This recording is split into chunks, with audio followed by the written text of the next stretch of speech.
नमस्कार। आप सभी का द इनसाइट शेल्फ चैनल पर हार्दिक स्वागत है।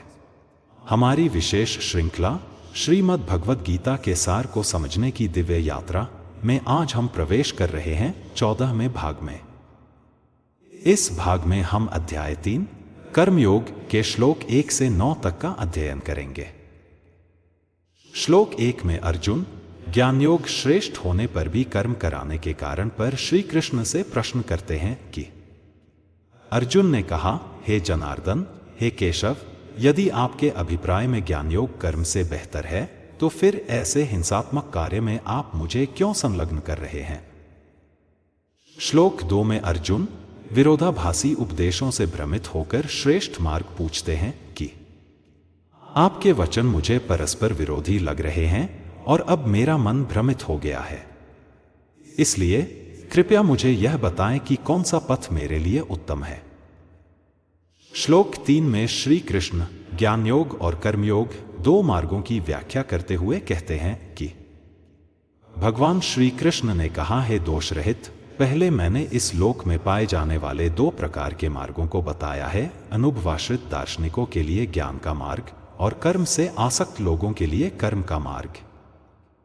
श्लोक 4 में श्री कृष्ण केवल त्याग से सिद्धि नहीं मिलती, यह स्पष्ट करते हुए कहते हैं कि केवल कर्म से निवृत्त होकर कोई भी निष्कर्म की दिव्य स्थिति प्राप्त नहीं कर सकता और केवल परित्याग के माध्यम से सिद्धि प्राप्त नहीं होती। श्लोक 5 में श्री कृष्ण सभी प्राणी प्रकृति से कर्म के लिए बाध्य हैं, यह बताते हुए कहते हैं कि कोई एक पल के लिए भी कर्म से निवृत्त नहीं हो सकता। वास्तव में त्रिगुणों के प्रभाव से सभी जीव कर्म करने के लिए विवश हो जाते हैं। श्लोक 6 में श्री कृष्ण बाहरी संयम परंतु अंदर से आसक्त व्यक्ति को पाखंडी कहते हैं कि जो बाहर से इंद्रियों का निग्रह करे किंतु मानसिक स्तर पर विषय वस्तुओं का चिंतन करे, वह पाखंडी कहलाता है।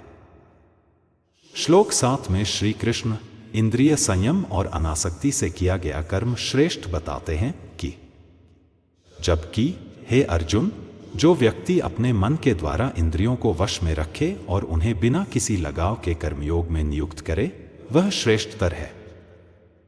श्लोक 8 में श्री कृष्ण नियत कर्म करना आवश्यक बताते हुए निष्क्रियता की निंदा करते हैं कि तुम्हें अपने निर्धारित कर्मों को करना चाहिए, क्योंकि कर्म करना निष्क्रिय रहने से बेहतर है। कर्म किए बिना तुम अपना अस्तित्व भी कायम नहीं रख सकते। श्लोक 9 में श्री कृष्ण कर्मों को यज्ञ रूप में समर्पित करने से बंधन से मुक्ति का मार्ग बताते हैं कि सारे कर्मों को यज्ञ द्वारा विष्णु पर समर्पित करना चाहिए, अन्यथा सभी कर्म हमें इस भौतिक जगत से बांधते हैं। हे कुंती पुत्र, केवल ईश्वर के लिए कर्म करो और इस प्रकार तुम सारे बंधनों से मुक्त हो जाओ। आपने इस वीडियो में अध्याय 3 के श्लोक 1 से 9 तक का सार समझा। आशा है कि यह ज्ञान आपकी सोच और जीवन में नई दिशा देने वाला सिद्ध होगा। भगवद गीता की यह यात्रा निरंतर चलती रहेगी, ज्ञान से जीवन की ओर, शांति से शक्ति की ओर। जय श्री कृष्ण। फिर मिलते हैं अगले वीडियो में। अगर आपको यह वीडियो पसंद आया हो तो इसे लाइक करें, शेयर करें और चैनल को सब्सक्राइब करना न भूलें।